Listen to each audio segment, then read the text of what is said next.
सुधरी पई। Shah Latif youth forum Khandwa जा दोस्तों हक़ मौजूद जी मूंखे इंतहाई ख़ुशी थी आहे त खंडवा शहर नेशनल हाईवे जे भर में आहे, पर को बि बुनियादी सहूलतुनि खां पसमांद आहे ऐं उन ॻोठ में मुर्शिद लतीफ़ जे नाले ते नौजवाननि हिकिड़ी शमा ॿारी आहे, हिकिड़ो ॾीओ जलायो आहे।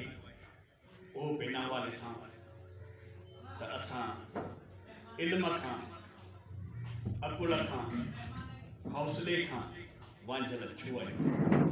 बुनियादी तौर ते रियासत जो कमु आहे बजेटूं रखणु, इल्म जे हुसूल लाइ इदारा खोलणु,